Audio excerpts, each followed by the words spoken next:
official podcast of the Diocese of Syracuse. For our new listeners, I'm your host, Joelle Zarnowski, and today our guest is the CEO of Catholic Charities, Mike Mallara. Thank you so much for joining us today. Glad to be here. Thank you. Yeah, so we're talking about a pretty current event that's going on. We're going to be focusing on the work that Catholic Charities does with refugees. So to start out, could you just give us a little bit of an explanation about what that work looks like, what you guys are doing to work with the refugees that are coming here? Great question. And thanks for the opportunity to be here today. Yes, and absolutely. To talk to all of your listeners. Yeah. So Catholic Charities has been resettling refugees for about 50 years now. And last year we resettled 1,000 refugees. When you look at the process of resettlement, it actually starts at the airport. We greet refugees at the airport. Many of them have been living in camps for years at a time. Yeah. And when they finally get to the United States, they're exhausted. So we greet them. We bring them to their very first apartment in the United States here in Syracuse. And then it's a sprint. We have 90 days to do a lot of resettlement work. Okay. So it's everything from getting them connected to healthcare, making sure that their children get enrolled in school, ESL classes for folks that are learning English, and then, of course, employment. So it takes a lot longer than 90 days to resettle a refugee, but part of our funding is geared for that first 90 days. And then on the 91st day, we continue that work through other funding sources. So we typically stay involved with a refugee right up for 5 years until they become a United States citizen. And we're trying to provide needed services so that they can be fully integrated into our community. That's wonderful. So that sounds like you guys have a very complicated process that you're having to work through. There's got to be a lot of challenges that you're facing in that work as it is. But then with the changes that have happened recently with the new administration, how have those changes impacted the work that you're doing, the executive orders that have been placed, and what specific challenges are you facing right now in light of those? Yeah, and thanks for those questions. So the first set of challenges relates to the suspension of any refugees coming to the United States. And I want to talk about 90 refugees that were slated to come to Syracuse. They were supposed to be here by the end of February. These are refugees, like all refugees, that go through a strenuous vetting process. They're vetted by the United Nations, Homeland Security, and the State Department before they're allowed access to the United States. That vetting process can take years before they can come to the United States. And once they come to the United States, they're granted legal status by our government. So we have 90 individuals who fit that criteria that were ready to come here. And through a stroke of a pen, through this executive order, their plans to come to the United States, all of that's been canceled. And if you're wondering what that looks like, they actually had flight tickets, they had passes, they were ready to come, and all of their flights were canceled.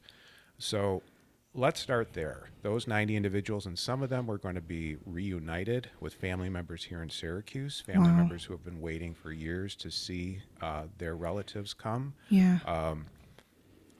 There's lots of human tragedies in the world, but in my book, that's a very significant human tragedy for those 90 individuals. Yeah. And that's 90 that are coming to Catholic Charities. There were thousands of refugees that were slated to come to the United States that are now stuck either back at a refugee camp or close to their country of origin, but their lives have dramatically changed as a result of this order. And so have ours. Our lives have changed too. We were looking forward to greeting these new people in our community. We were looking forward to adding to our refugee community in Syracuse. We celebrate refugees in so many ways. They're industrious, they're hardworking, they contribute to our community in so many positive ways. So the human tragedy, the loss around this continues to unfold. Yeah. That's our very first challenge, and that's a challenge that we're good at solving problems at Catholic Charities, but that's one that we just cannot solve. Right. Yeah. And that's got to be so hard for, yes, of course, the refugees themselves, their families, and for you, because this is, this is not work that people do just to pay the bills. This is something that is there. People feel very passionately about being Yes. able to help others. And so Bishop Lucia just released his pastoral letter recently where he talked about immigration through the lens of Catholic social teaching and the Gospels. And there was part of his letter that he quoted a document from the United States Conference of Catholic Bishops, their document, Forming Consciences for Faithful Citizenship. And I just wanted to read it really quick Sure. for our listeners who maybe some of them haven't been able to read the letter. It says, the common good is the sum total of social conditions which allow people, either as groups or as individuals, to reach their fulfillment more fully and more easily. Human dignity is respected and the common good is fostered only if human rights are protected and basic responsibilities are met. Every human being has a right to life, a right to religious freedom, and a right to have access to those things required for human decency. And I think that just really sums up a lot of the work that you are doing with these refugees. You're giving them that opportunity to come in and be a part of that common good and have the things that they should have in life, the things that they're entitled to as human beings. And I think that when we focus on it through the lens of Catholic social teaching, it really does help us to see the good and see how we're acting as disciples of Jesus to help our brothers and sisters. So, with that, how does Catholic Charities work to integrate the Catholic social teaching into their work, particularly when you're facing challenges like this with, policy changes or funding restrictions? Yeah, I think for us, it always starts at our core value. Um, and when we talk about refugees, we view refugees as the internationally homeless and a situation where they are truly in crisis. And we commit ourselves to the the teaching of and the commitment of welcoming the stranger. That's a core value for us at Catholic Charities, and it's not only welcoming that stranger, but it's providing that person with hospitality to let them know that they're welcomed here. And of course, this ties back to our biblical teachings. This ties back to Matthew's gospel. This ties back to the words of Jesus. And I'm not a biblical scholar, but Jesus did not equivocate when it came to love your neighbor. He didn't say love your neighbor under these conditions, Right. right? They have to be this way, that way. They have to look this way, that way. The mandate's pretty clear. Love your neighbor. Welcome the stranger. He didn't say welcome the stranger unless, they're under these conditions. The mandate is clear.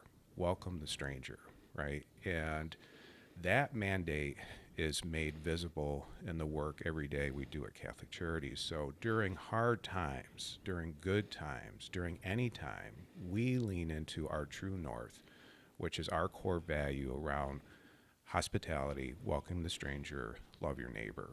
And it's not always a popular view, right? Depending on the political winds of what's happening in our community or what's happening nationally. But it doesn't, in our minds, it's not something that's up for debate. We do not believe that humanity is up for debate.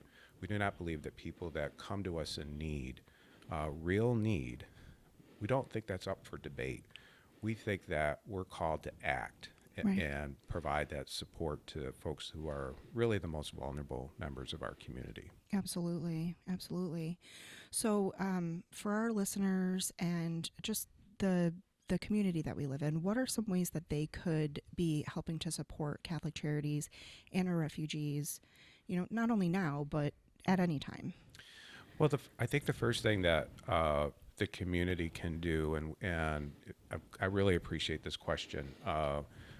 We really want the community to understand the difference between refugees and folks who come to the United States who are undocumented, folks that are here that are migrants. We're not in the judgment business at Catholic Charities. There's many paths into the United States.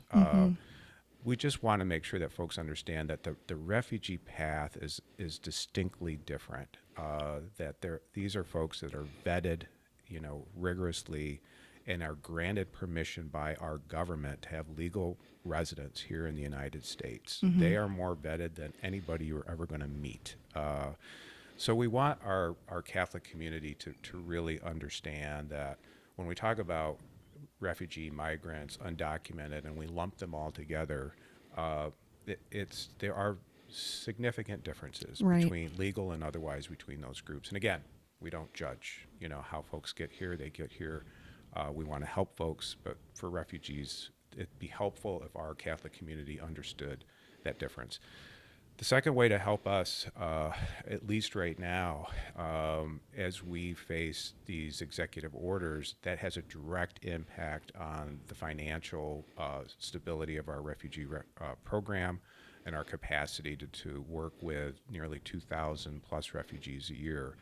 So a financial gift to Catholic Charities right now would be incredibly helpful to enable us to maintain our structure, our staffing, and really the critical support that refugees need. Once a refugee is resettled, they still need support. And Right. the data shows that over time, refugees become major contributors to our community. They work, they want to own homes, they do own homes, their kids graduate from high school, they're part of the fabric of our economy. But it takes some front-end investment, right, to help refugees achieve what they want to achieve, Right. which is to become United States citizens, many of them, and to contribute, to our economy. So, and third, we would ask for listeners to pray, to pray for those 90 families, those 90 individuals that can't make their way here. Pray for many of our refugees who are afraid right now. They're afraid that, they could get deported. They're afraid that somebody's going to show up and at their front door and arrest them. There is unmitigated fear right now based on what's happening in our world and in our nation. And we can't fix that fear, but we can try to soothe people, and we can try to comfort people who are really struggling, and we can pray for folks who are feeling maybe at this point a bit scared and a bit hopeless. Yeah, all wonderful suggestions. And we will have in the episode description, we'll have links to the Catholic Charities website, as well as the link to the Catholic Charities page on the diocesan website, which lists all of the counties, because we do have Catholic Charities in every county in the diocese. Right. They're all doing amazing work for many different groups of people. It's not, you're not just doing work with refugees. You're not just, having helping homeless people or, running homeless shelters. There are so many programs within Catholic Charities that many, many people in our communities benefit from. So I want to make sure that our listeners have access to those resources so that they can learn more. And hopefully we'll have some of your counterparts from the other counties on future episodes so we can talk about, the work that they're doing. But as we start to wrap up here, what are your hopes for the future of Catholic Charities, and what changes or initiatives are you really focusing on this year? Yeah, I think our hope and our desire, right, is to continue to be a source of comfort and relief for any member of our community who is struggling and in great pain. I think that's our first and foremost mandate, is to bring that comfort and relief and instill hope for folks who may not have had that experience very often in their lives. Yeah. As we look ahead, right, for this year and the foreseeable future, I think that the world that we're in, the nation that we're in, is subject to change. Policies change, positions change about what people feel places like Catholic Charities should do or not do.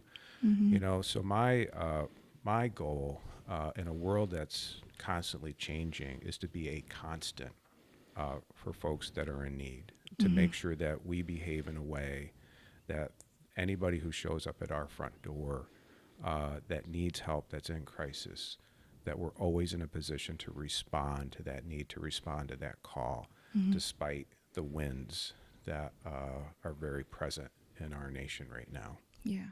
Yeah. I think that's an amazing hope. And I think that you guys are doing a wonderful job with all that you are doing for the people in our communities and the challenges that you're facing. I mean, I think it's really admirable to see how hard you're all working and the people that you're helping and the people that you impact every day. And so I do really hope that we get more opportunities on the podcast to kind of showcase all of that work, because there is so much that you guys do that I don't think a lot of people realize. I mean, I've worked for the diocese for 10 years now, and there are still things that I learned stuff about Catholic Charities. I'm like, I didn't know they do that. That's amazing. So we'll definitely make sure that we share those resources with our listeners. And thank you so much for being here today. It was really a pleasure to have you to talk about this really important work that you guys are doing. Well, thanks for this space and the opportunity to talk to you and to all your listeners. And we feel very privileged to do the work that we do at Catholic Charities, and we appreciate the support of our church and all of the listeners who understand the importance of this work. So thank you for that. Yeah, absolutely. And thank you to our listeners for tuning in for another episode. We will see you guys next week.